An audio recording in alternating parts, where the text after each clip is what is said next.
चुकीचे आहे. पण आज तुम्ही म्हणतात ना सुधारून घ्या म्हणून, मी तर बोलतोय राजकारणी म्हणून करा हे. पण मी तुमचं सगळं प्रमुख हे घेतो. आणि आज जर शिक्षणाचा दर्जा तुम्हाला वाढवायचा असेल, लोक चळवळ लोकांनी सुद्धा लक्ष ठेवलं पाहिजे. मग आमदारांना पण पाहिजे ना हो. काय आमदार चांगलं काम केलं तर त्यांना पगार दिला पाहिजे, नाही तर त्यांचं हेला केलं पाहिजे. तुम्ही ती चर्चा लावा ना, लावा म्हणजे काय, आपण बोललं पाहिजे त्याच्याबद्दल. पण तुम्ही बोलेल तुम्ही आमदारांच्या बाबतीत आज शिक्षकांचा विषय ना, आमदारांची चर्चा लावा, मी तिथं पण येईल, तिथं पण बोलेल. ठीक आहे प्रवीण. केंद्र प्रमुख, विस्तार अधिकारी, गट शिक्षणाधिकारी आणि वरचे सगळे अधिकारी, ही व्यवस्था एकीकडे आहे. आणि आज मी शाळांची अवस्था याच्यावर बोलतोय. आज आमच्या शाळेतला विद्यार्थी दूर का जातोय, तर माझ्या शाळेमध्ये गळक्या खोल्या आहेत, माझ्या शाळेमध्ये बसायला बेंच नाही, माझ्या शाळेमध्ये भौतिक व्यवस्था नाही. मी आता माझ्याकडे फुटेज दाखवा ते प्लीज. आता जो रिपोर्ट दाखवला आपण सगळ्यांनी महाराष्ट्राला, तो रिपोर्ट दाखवा. त्या झाडाच्या फांदीवरून मुलं शाळेमध्ये जातात, हे कोण द्यायचं त्यांनी? इंग्लिश मिडियमच्या मुलांना तुम्ही बस घरपोच येते आणि आमच्या जिल्हा परिषदच्या शाळा पोरांना तुम्ही रस्ता दिला का? दाखवा, मी विनंती करतो ते फुटेज दाखवा. बोला सर प्लीज. हे बघा, हे आलं टीव्ही वरती. या अवस्थेच्या शाळा आमच्या आहेत. मी पुन्हा सांगतो, या 50 वर्षापूर्वी बांधलेल्या शाळा आहेत. आज शासनानं त्याच्यासाठी काय केलेलं आहे, एखादी योजना. आता उदाहरणार्थ मी सांगतो, निजामकालीन शाळांच्या दुरुस्तीचा विषय होता, शाळा बांधल्या गेल्या. आज त्याचं जवळपास 6 ते 7 कोटीचं बजेट शासनानं दिलेलं नाही. त्याच्यानंतर भौतिक सुविधामध्ये आपण 80% शाळा ज्या बघतो आहोत त्या जुन्या जशा आहेत तशा आहेत. काय संबंध? नाही, गुणवत्ता आणि भौतिक सुविधा याचा अतिशय जवळचा संबंध आहे. वारंवार गेली 15 वर्ष मी बमसाहेबांना बघतो आहे की शिक्षक भ्रष्टाचारी, शिक्षक असा, शिक्षक तसा, व्यवस्था कशी आहे याच्यावर बोलली पाहिजे. बमसाहेब, एक मुद्दा तुम्ही बमसाहेब मांडला पाहिजे. आमदारांच्या सुद्धा, मंत्र्यांच्या सुद्धा सगळ्या पोरांनी का जिल्हा परिषद शाळेमध्ये जायचं नाही? ह्या शाळा कुणाच्या आहेत? गेले पाहिजे. ऐका, तुम्ही काय करा, आता बोलले ना, मला बोलू द्या. हा बोला. बघा, जिल्हा परिषद कोणताही मुलगा, कुणाचाही मुलगा जर तिथे दर्जेदार शिक्षण मिळत असेल, IAS अधिकाऱ्यांचा मुलगा सुद्धा जिल्हा परिषद शाळा टाकण्याचा घटनात्मक अधिकार आहे त्याचा. पण हे शिक्षक लोक दर्जेदार शिक्षण देत नाही म्हणून ते स्वतःचीच मुलं टाकत नाही. दुसऱ्याचं काय बोलता तुम्ही? त्यांची स्वतःची हिंमत नाही त्यांच्या मुलाला टाकायची, तुम्ही काय बोलता सर? आणि दुसरा, हे म्हणू लागले ना भौतिक, अहो हे आमच्या कायमची 2च गोष्टी आहे बरं का. भौतिक, अरे झाडाखाली शिक्षण घेतलेलं आहेत आम्ही, झाडाखाली झाडाखाली शिक्षण घ्यायचं का? याचा अर्थ बोललो नाही. मला सांगा, कायम नाही, 80%. 50 वर्ष झालं त्या शाळा. 2 गोष्टी सांगतात हे बरं का. भौतिक सुविधा सगळ्यात चांगल्या, भौतिक सुविधा कंपॅरेटिव्हली फक्त जिल्हा परिषदचे ग्राउंड आहेत. अरे या संस्था चालकांनी खोटे सर्टिफिकेट देऊन ग्राउंड नसताना हे करतात, मला त्यात जायचं नाही. परंतु तुम्ही हे 2 कारण सांगून त्याचा दर्जेदार शिक्षण तुम्हाला ही नाही वाटत नाही का शिक्षकांना? तुम्ही म्हणता ना असं एक काम करा, शिक्षकांना एक काम करा, 15,000 रुपये यांचा पगार करा आणि सगळे पैसे टाकून एकदम चांगल्या शाळा खोला करून ग्राउंड. चला आपण द्या 15,000 रुपये. तुम्ही स्वतः 15,000 रुपये प्लीज सोडा पगार. 2000 पासून ते आतापर्यंतच्या पगारी. कळमकर सर, शाळांच्या गुणवत्ता ह्या दोन्ही विषय तुलनात्मक आपण बघायला पाहिजे. कळमकर सर प्लीज वेळ संपला, माफ करा. अगदी भौतिक व्यवस्था महत्वाची आहे. एकच गोष्ट घेऊन बसायचं काय मी कळमकर सर ना, संजय कळमकर सर, तुम्ही लोक, संजय कळमकर सर प्लीज बोला. जाऊन बघा किती उद्रेक काम करणारे खूप शिक्षक आहेत. ठीक आहे. साहेब, तुम्हाला जर शिक्षणाविषयी खरंच काही करायचं असेल तर तुम्ही असा ठराव घ्या की वर्षभर शिक्षकांना काही अवांतर काम आम्ही देणार नाही. बरोबर आहे. आणि त्याच्यानंतर 1 वर्षानं त्यांची परीक्षा घ्या, मुलांची गुणवत्ता पहा. खाजगी शाळेमध्ये जी मुलं जातात, ऐका आमदार साहेब, त्या खाजगी शाळा बहुतांशी बड्या राजकारण्यांच्या असतात.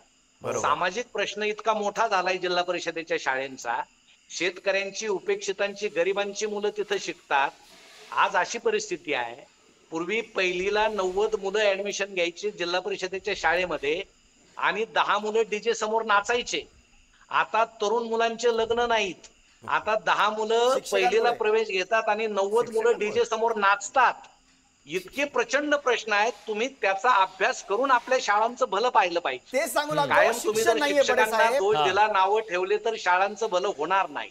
नाही, मी तेच सांगू लागलो. हे काऊ लागलं बघा, गावामध्ये 30-30 वर्षा मुलांचे लग्न नाही होते, बरोबर आहे. गावात चोऱ्या माऱ्या वाढल्या आहेत, गावात काही कामं नाही आहेत, कारण की दर्जेदार शिक्षण न मिळाल्यामुळे त्यांना 10वी पास होतोय तो, पण त्याला संभाजीनगरची स्पेलिंग येत नाहीये.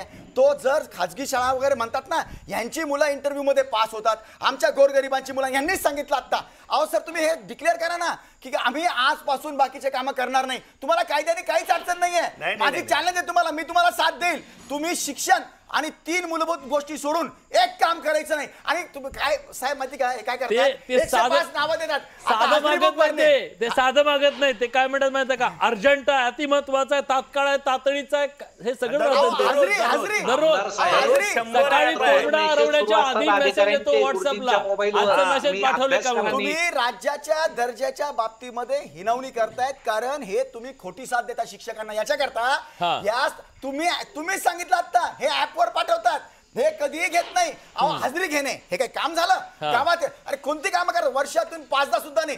काही कामं अशी आहेत वर्षातनं एखाद्या वेळेला होतात ती, आणि 300 दिवसातनं 365 दिवसातनं 230 दिवस काम यांना पगार दिला जातो. व्हॉट्सअपवर मागितलेली माहिती अधिकृत असते की अनधिकृत असते ते जरा एकदा सांगा महाराष्ट्र. व्हॉट्सअपवर मागितलेली माहिती ही तात्काळ मागितली जाते, आणि ती कधी शालेय पोषण आहारची माहिती असते, कधी पटसंख्येची माहिती आहे. विस्तार अधिकारी मुक्कामी राहतात का? हा मुक्कामीचा विषय, दर्जाचा विषय, हा वेगळ्या गोष्टी आहेत. अहो त्याला कारणच तुम्ही कायदा मुक्कामी आहेत ना, पण हे मुक्कामी करा आणि घर पुन्हा आमदार खासदारांकडे येणार ना सर. आमदार खासदार मी तुम्हाला सांगतो, आमदार खासदार त्यांच्या मुक्कामी राहतात का मतदारसंघामध्ये? कधी राहतात? काढा डेटा सगळा डेटा. मुंबईमध्ये किती दिवस राहतात, गावाकडे किती दिवस राहतात, काढा. अधिवेशनाला राहतात का सांगा तुम्ही? अधिवेशन चालू आहे आता, शेवटपर्यंत राहतात का हे शेवटपर्यंत राहतात. आम्ही 4-5 तुम्हाला एक गोष्ट सांगतो, तुम्ही काय करू लागले, इतका महत्वाचा, डोंट टेक अदरवाईज, नाही इतका महत्वाचा मी तुम्हाला 2दा बोललो, पण तरी पण तुम्ही घ्या ना तो मुद्दा एक वेळेला. तुम्ही यांनी असं केलं म्हणून आम्ही असं, अरे काय बोलतात? अजिबात नाही. शिक्षकांना सोडता येणार नाही, शिक्षकांना जबाबदारीतून मुक्त होता येणार नाही, त्यांना त्यांची जबाबदारी आहे. आज राज्याची बर्बादी फक्त आणि फक्त शिक्षकांमुळे. चांगलं शिक्षण न देता दर्जेदार शिक्षण, यांनी आता सांगितलं ना कळमकर साहेबांनी, काय सांगितलं की मुलं लग्न नाही आहे, ते सगळ्याला कारण हेच आहे. चांगल्या गोष्टी न घडण्याचं कारण काय आहे? शिक्षक लोक बरोबर नाही. सर, सगळ्या राज्यांनी जर ठरवलं समजा की आता आपल्याला क्राईम करायचा आहे, सगळ्यात शेवटी शिक्षक उरला पाहिजे की ज्याने म्हणावं नाही या क्रिमिनल्सला मी सुधारेल. आज दुर्दैवाने क्रिमिनल मध्ये सगळ्यात जास्त दुर्दैवाने प्रत्येक क्षेत्रात शिक्षक दिसून येतोय. जास्तीत जास्त गावागावामध्ये सगळे प्रॉब्लेम उभं करणारा शिक्षक येतोय. हे तुम्ही का बघत नाही? हे सरसकटीकरण मला वाटतं योग्य नाही. जसं तुम्ही म्हणालात वारे सरांसारखे चांगले लोक काही प्रमाणात आहेत, अतिशय वाईट लोक सुद्धा आहेत. 15 ते 20 वर्षापासूनची जी शिक्षक भरती आहे, अतिशय टेक्नोसेव्ही आणि चांगले शिक्षक आहेत, जे बेजबाबदारपणाचं वक्तव्य बंबसाहेबांचं आहे की या सगळ्या व्यवस्थेला शिक्षक कारणीभूत आहे. हे अगदी खोटं आहे, मी निषेध करतो त्यांचा. कारण आज सरकारमध्ये गेली 15 वर्ष कोणाचं शासन आहे? यांचंच आहे. ही व्यवस्था सुधारण्याचं काम कोणाचं आहे? यांचंच आहे. सगळं दुसऱ्याकडे बोट दाखवायचं. शिक्षक संस्था कोणाच्या आहेत बोगस अनुदान उचलणाऱ्या? यांच्याच आहेत. तुमच्यासारख्या संस्था चालकाच्या. आणि ही जर व्यवस्था सुधारायची असेल तर शिक्षकांची शैक्षणिक कामं बंद करा, त्यांना भौतिक सुविधा द्या. माझं म्हणणं, यांनी म्हणतात ना शिक्षक राहायला पाहिजे, मुख्याध्यापक राहायला पाहिजे, केंद्रप्रमुख, तशी व्यवस्था करून द्या. आम्ही शिक्षकांना आवाहन करू, आपण त्या गावामध्ये पण ही चर्चा, मुलांच्या बर्बादीला शिक्षक जबाबदार आहेत. तुमच्या या आरोपाला आधार काय? बघा, प्रत्येक देशामध्ये आपलं जे राज्य चालतं सुसंस्कृत किंवा देश, याला